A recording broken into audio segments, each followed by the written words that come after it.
murkana Allah Subhanahu wa taala. Ayat di mana? Ibu sama bapak.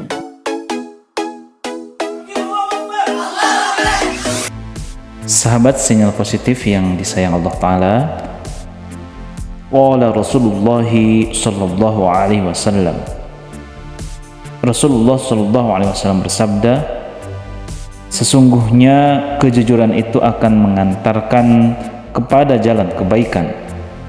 Sesungguhnya kebaikan itu akan mengantarkan ke dalam al-jannah atau surga. Sesungguhnya orang yang benar-benar jujur akan dicatat di sisi Allah sebagai as-siddiq. Sesungguhnya orang yang dusta akan mengantarkan ke jalan kejelekan. Sesungguhnya kejelekan itu akan mengantarkan ke dalam an-nar atau neraka. Sesungguhnya orang yang benar-benar dusta akan dicatat di sisi Allah sebagai pendusta. Hadis riwayat Bukhari dan Muslim. Sahabat sinyal positif yang disayang Allah Subhanahu wa taala, seiring dengan kenabian yang diterima oleh Rasulullah, beliau fokus berdakwah. Penduduk Mekah harus mengetahui tentang Islam. Mereka harus memahami agama terakhir yang menjadi rahmat bagi alam semesta. Beliau ingin mereka memeluk Islam dan menjadi saksi atas janji Allah Subhanahu wa taala. Rasulullah SAW menyadari bahwa dakwah membutuhkan pengorbanan. Semua yang dimiliki akan dipertaruhkan, bukan hanya harta, bahkan jiwa pun siap dikorbankan. Selain itu, waktu untuk berbisnis pun sekarang sudah tidak ada lagi. Rasulullah SAW harus fokus untuk berdakwah. Menyadari tugas suaminya tersebut, Khadijah bertindak sigap. Khadijah menyatakan kesiapannya untuk mendampingi suaminya dalam berdakwah. Bahkan seluruh harta yang dimilikinya dia relakan untuk kepentingan dakwah.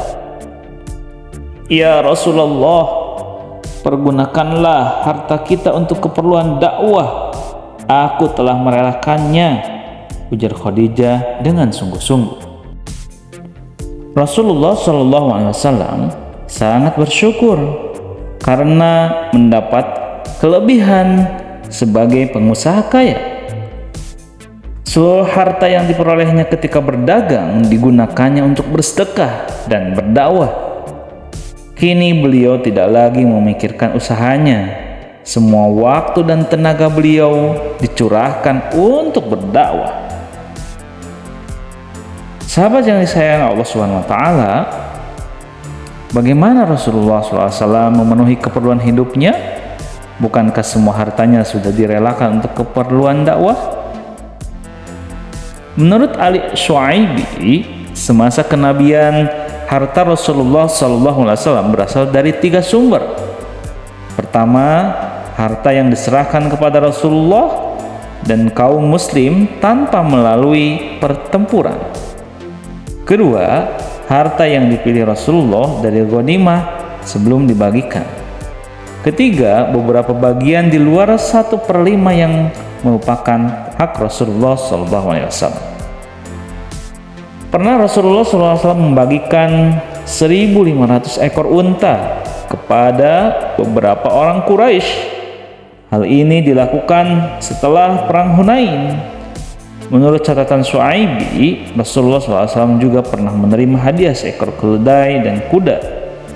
Hadiah tersebut dijual oleh Rasulullah SAW dari hasil penjualan itu. Uang sebanyak 100 dinar dan 5 potong baju diberikan kepada Hatib bin Abi Balta.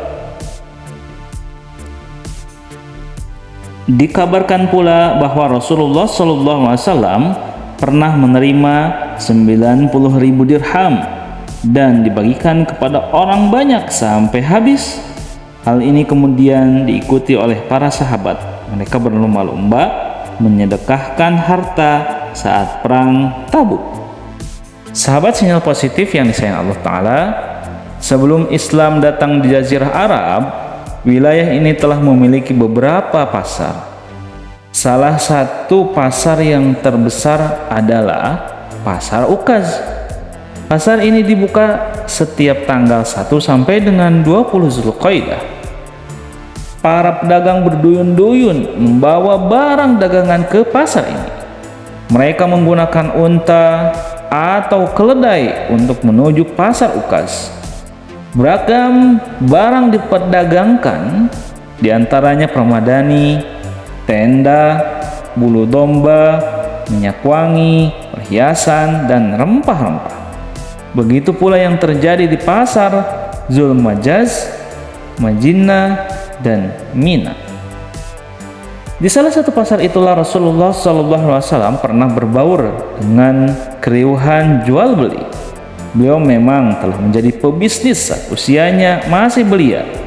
Atas izin pamannya, beliau pun memulai usahanya kecil-kecilan. Saat itu, masyarakat Arab masih diselubungi oleh masa jahiliyah atau masa kebodohan. Mereka kerap melakukan kecurangan terhadap barang dagangan mereka atau terhadap dagang lain. Lain halnya dengan Rasulullah SAW, beliau tidak pernah melakukan hal itu. Kebiasaan buruk masyarakat Arab dalam berdagang terkadang masih terbawa hingga Islam datang. Suatu hari, Rasulullah SAW berjalan melintasi seorang pedagang makanan di pasar. Tertarik melihat tumpukan makanan yang dijual pedagang itu, beliau pun berhenti. Beliau kemudian mencelupkan jarinya ke dalam tumpukan tersebut. Ketika beliau menariknya kembali, dahi beliau berkerut. Jari-jari beliau telah basah.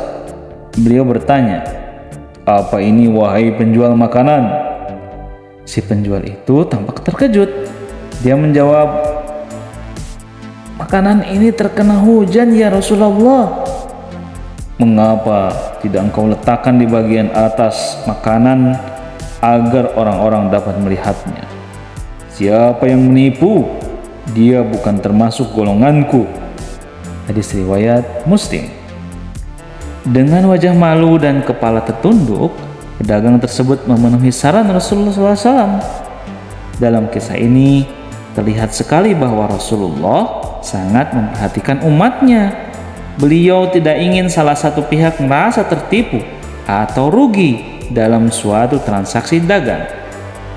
Pernah ketika beliau telah hijrah ke Madinah, masyarakat Madinah mengeluhkan harga-harga yang melonjak tinggi.